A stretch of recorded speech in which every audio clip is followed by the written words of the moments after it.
شغال كويس لمده 45 دقيقه. حازم لولا بس عنده مشكله في انهاء الهجمه. حازم لعيب كويس جدا لكن الفينش على الجون بتاعه سيء. هل ضعف المنافس ولا القوه؟ هو عنده مشكله في الموضوع ده، لازم ياكد في التمرين عليه انه يعرف ينهي الهجمه ازاي. هو لو تجيب الكوره بتاعت الانفراد عمل كوره عالميه ممكن يسجل من احلى الاهداف تيجي في الدوري المصري. الكوره المصري يا ريت ياسر جابها لنا من الكوره نص الملعب اللي عدى فيها حازم. اولا وانا بلعب كوره لازم ابقى عارف قدراتي فين. هو خدها ومشي بسرعه جدا وحط الكوره على شماله وهو بيجري، وده هو ما بيعرفش يلعب بشماله حازم. فاول حاجه لازم تحطها دايما على الحته اللي انت متمكن منها ان حتى تفتح لك زاويه الجون. فهو حطه على شماله باصص في الارض ما يهديش وراح شايط وهو مش شايف الجون فين وبشماله. فدي بتخلي بيصعبها على نفسه. يعني دي كان يمشي حاططها على يمينه دايما فاتح الملعب يحطها ببطن رجله وهو جاي. هي دي مشكله حازم. لازم يكسب خبره حازم. يعني حازم الصغير دي صح ولا حازم الصغير لازم يكون اكتسب خبره وبقى هادي دلوقتي ويقدر يوصل للجون يجيب جون. هي دي بص خدها حلو جدا. خدها على يمينك بقى، خدها على يمينك خش جوه الجون. باصص في الارض بص عمال خدها على بره الملعب ومش شايف. بس يعني هو بيقدر ينقل الهجمه دي ميزه حازم. بص نقل الهجمه ازاي بطريقه كبيره جدا. فعمل شغل كويس. 45 دقيقه اعتقد مقبولين جدا من حازم مع احمد سمير كويسين جدا.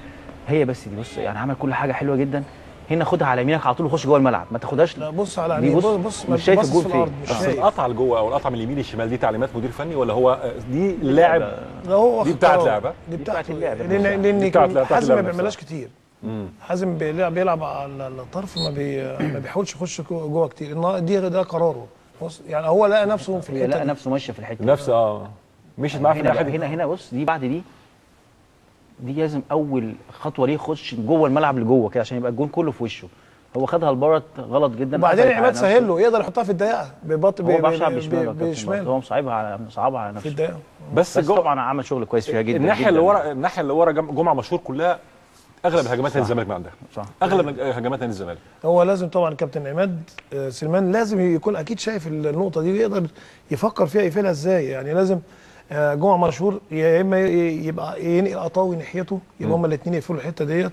احمد عبد العزيز ماشي كويس قوي ناحيه الشمال مقفله وبيطلع لعيب هادي بيطلع الكوره من رجليه صح. يعني ده انا قلت في اول قبل الماتش ان من احسن اللعيبه المميزه في المكان دوت من ضمن باكات ليفت في مصر يعني. نعم. فهو كابتن عماد سليمان اكيد هياخد باله من النقطه ديت. حد يقفل مع جمعه مشهور. جمعه مشهور طبعا يعني كويس. هو راجل مش صغير في السن يعني وفي انطلاقات عنده كتير وفي اكتر من لعيب مميز في نادي الزمالك بيلعب عليه.